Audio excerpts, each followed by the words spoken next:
Esta sección es presentada por Infobaja.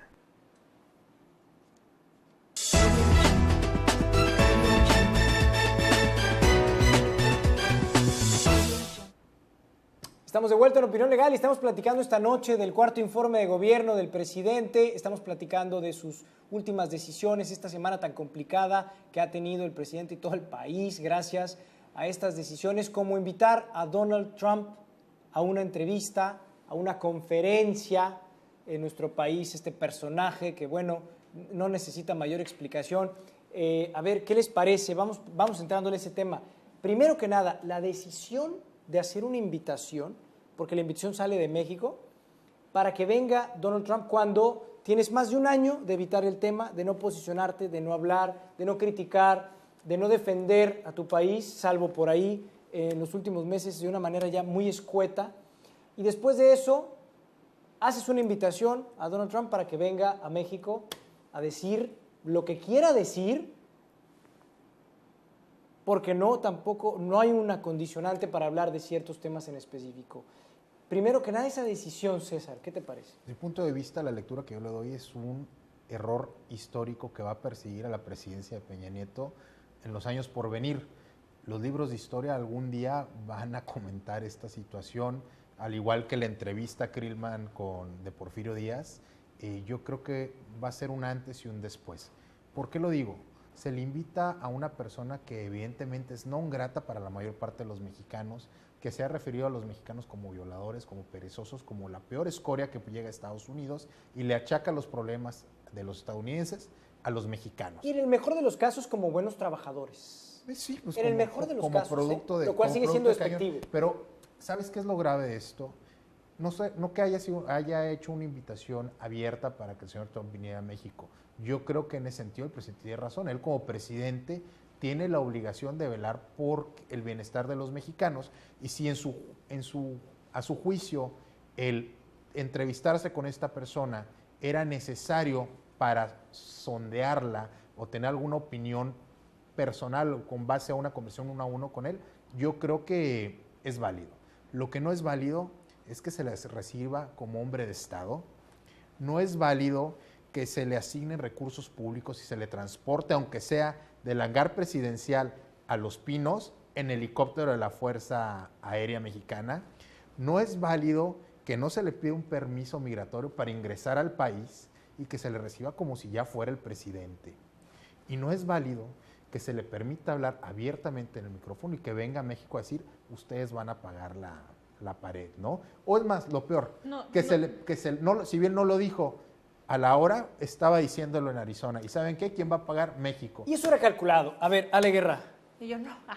Mira, justamente hoy sale una entrevista con Giuliani, que era también él acompañaba a Donald Trump, y él reivindica a Peña Nieto porque dice, Peña Nieto no, dijo que no iban a pagar los mexicanos. O sea, Donald Trump quiso hacer una burla y demostró lo que realmente es, ¿no? O sea, es una persona de doble cara que evidentemente quiso venir a darnos a tole con el dedo, pero vaya y trata de convencer a la gente. En el caso del presidente, la invitación se les hizo a ambos, y yo no lo veo tan del todo como, Peña Nieto, como todos. ¿Por qué? Porque yo creo que la principal característica que debe tener un jefe de Estado es la diplomacia, es la mano izquierda, y si tienes a un virtual candidato a a la presidencia de uno de los países más importantes del mundo, pues ¿por qué no hacer el intento, no? Sobre todo cuando es tu vecino y te está acusando de todas las cosas que ya mencionaste. En la cuestión de asignarle recursos públicos para trasladarlo del hangar a donde fue la conferencia, yo creo que como anfitrión, México tiene esa obligación. Pero no era un jefe de Estado, esa es la cuestión. No es un jefe de Estado, estoy de acuerdo, pero si yo te invito a mi casa, mínimo tengo la cortesía de llevarte. ¿Por qué? Porque también imagínate que le pase algo al señor aquí, no, pues lo victimizas, lo haces mártir y gana la presidencia, ¿no? Si aún así... Si le pasó algo ya no gana, ¿eh?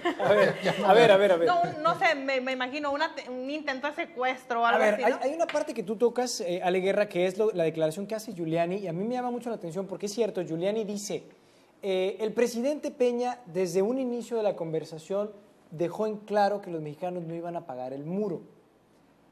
Y dice también que Trump le contestó que de ese tema no iban a hablar porque no estaba en la agenda. O no sé si fue el propio Giuliani incluso, no recuerdo, el que contestó que de ese tema no iban a hablar porque no estaba en la agenda. O sea, Donald Trump lo dijo, ¿no? lo Hablamos que- del muro, no hablamos de quién lo iba a pagar. sí, pero eso lo que hace en realidad es dejar muy en claro que Trump fue a hablar de los temas que quiso hablar y perfectamente cuando regresó a Texas dejó también muy en claro que el muro lo iban a pagar los mexicanos. Es decir, lo que pudiera parecer como una reivindicación de Peña Nieto no lo es en realidad la radiografía de quién tenía la autoridad para decir qué temas se iban a tratar y cuáles no.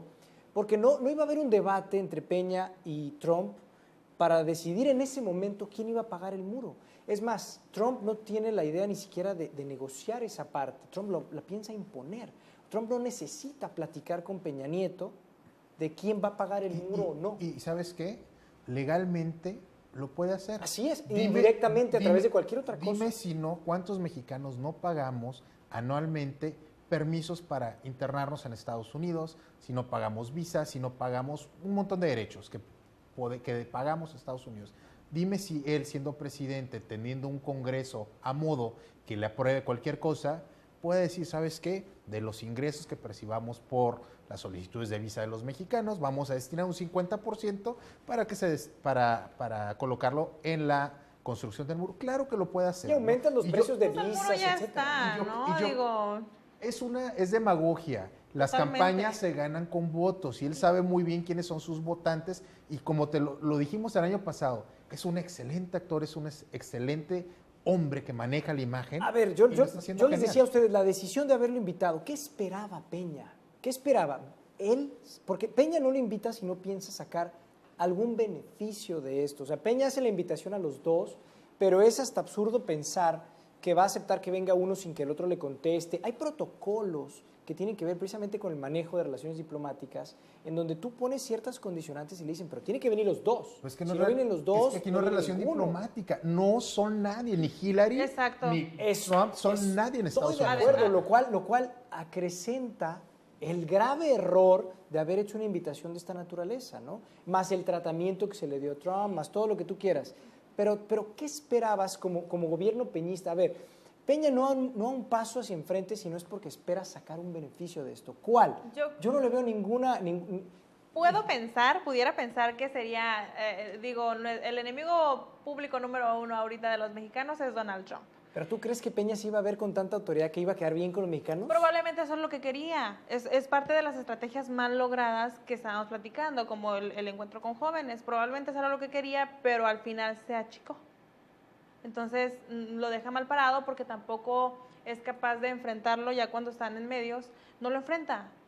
Incluso hasta hay un momento en el que asiente, ¿no? Así como que lo que casi le dice lo que el señor Trump quiso decir fue esto, ¿no? El lenguaje un presidente dócil, ¿eh? El lenguaje corporal de nuestro presidente en los últimos encuentros internacionales, cuando se ha reunido con personas que tienen evidentemente un estatus político más alto que él, no porque sea jefe de Estado de México o porque aquellos sean de Canadá o de Estados Unidos, sino que la estatura política, la aprobación que tienen sus respectivos países. Más allá del poder del país.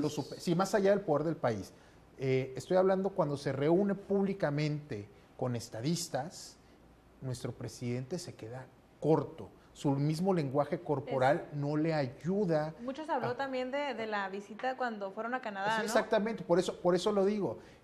Comparado con la figura de Donald Trump, que es un hombre corpulento, es un hombre que se maneja con mucha mesura, con mucha calma cuando quiere, pero que todos sabemos que que en México venía, Es irreverente, ¿no? venía vestido, ver un lobo vestido de cordero en México y una hora después lo vimos quitarse ese disfraz y explotar en Estados Unidos. Por supuesto que vino a hacer campaña. Lo agarras en un momento. ¿Por qué aceptó y por qué lo publicó en redes? Porque está en el momento, va en picada en su campaña, entonces necesitaba algo y le funcionó. Todo el mundo estaba hablando de eso. A ver, pero entonces, justamente, todo esto le sirve a Donald Trump. Sí. Donald Trump se sienta en los hombros de Peña Nieto, lo hace ver mal y lo aprovecha y exprime su visita a México. Eso no te habla de una ineficacia tremenda, no solamente de las decisiones que toma Peña, sino la gente que está alrededor de Peña. Pues más que nada la gente que está alrededor de Peña, ¿no? Digo, Pero al es final de aprobado cuentas, por él también, al final ¿no? de cuentas, él no es experto, no es todólogo. No es todo, ¿no? tiene a su gabinete, porque tiene expertos que lo Por eso asesoran. tienes asesores. ¿Cuánto ganan? Creo que uno de ellos gana como 220,000 pesos o algo así, estaba leyendo la vez pasada. Entonces creo que ese dinero se lo están llevando gratis porque en este tiempo que va de la presidencia de Peña no se han visto buenas estrategias. Seguimos viendo, Oscar, a un presidente alejado de la gente, un presidente que no está considerando que la democracia se construye de abajo hacia arriba. Y si tú quieres tener la aprobación del pueblo que gobiernas, por lo menos tienes que acatar ciertas decisiones. Si bien eres el gobernante y tienes la obligación de tomar decisiones, también tienes la obligación de velar por la conformidad y el bienestar de tu pueblo. Y en este caso el señor Peña Nieto está haciendo oídos sordos a las demandas de la sociedad y está escuchando únicamente a su gabinete, y pareciera que únicamente está escuchando a un hombre de ese gabinete, que es su mano derecha, que es Luis Videgaray, que presuntamente fue quien agenda esta cita y quien coordina esta reunión con Donald Trump, en un afán de dar un mensaje a los mercados internacionales de que México es un país estable y que estamos dispuestos a mantener esta estabilidad a pesar de las circunstancias y de quién gobierna Estados Unidos en un par de meses más, ¿no? Un error histórico, no sé si coincidan conmigo, ¿no? Es algo que se lee así tanto internamente como en el exterior. También esto fue cubierto por la prensa internacional, como hace muchos años no se cubría algo así, que sucediera en México. O sea, Trump es todo un fenómeno, ¿no? Y en México, o sea... Claro, y aparte este choque de qué va a pasar con el discurso de Trump y qué va a decirle el presidente Peña, ¿no? Había demasiada expectativa y muy poca autoridad en Peña. El enfoque que le dio, yo estuve leyendo medios estadounidenses, era de sorpresa porque Donald Trump había aceptado la invitación de un hombre de Estado que lo había comparado con Hitler y Mussolini. Esa era la noticia. Sí, no le fue tan mal. En la prensa internacional no lo ven como lo estamos viendo nosotros, lo ven como algo positivo incluso. Sí, lo reivindican porque ¿cómo es posible que acepte la invitación de un hombre que lo compara con Hitler? O sea, esa es la cobertura que le dan en Estados Unidos, ¿eh? De ahí no se está la noticia de que, bueno, Donald Trump llamó violadores a los mexicanos y el presidente aún así lo invita. La indignación es aquí en México. Así es. Hay una provocación en Estados Unidos cuando Trump regresa a Texas. Y eso lo aprovecha la oposición, que la verdad es que también digo, ay, por favor, dime de qué presumes y te diré de qué careces. ¿Por qué? Lo digo en específico por un tuit de... ¿Zavala? No, el de Margarita fue así como que le funcionó, tuvo el timing para hacerlo, pero bueno, viene sobrando. Lo digo por el de Ricardo Anaya, que dice, o sea, está todo frustrado y luego dice... Indignado y luego dice, no tienen memoria. Y yo digo, pues que le agradezca a Ricardo Anaya que la gente no tiene memoria, porque si no, él no tendría trabajo, puesto que ha aceptado corruptelas cuando él fue secretario general del PAN, y ahí sigue, ¿no? Entonces digo, gracias a esa gente sin memoria, él puede estar. Además, los gasolinazos, ¿con quién empezaron? Sí, tenemos que ir a un corte, otra vez tenemos que ir a un corte, nos gana el tiempo y volvemos si quieren para seguir platicando de este tema de la tesis, del plagio de la tesis de Peña y de qué le espera al PRI, qué le espera Peña para estos últimos 2 años, si les parece. Vamos a un pequeño corte, estamos en Opinión Legal y estamos platicando pues, de todos estos temas interesantes que tienen que ver con Peña Nieto, con Trump, con el cuarto informe de gobierno. No le cambie, Opinión Legal, volvemos.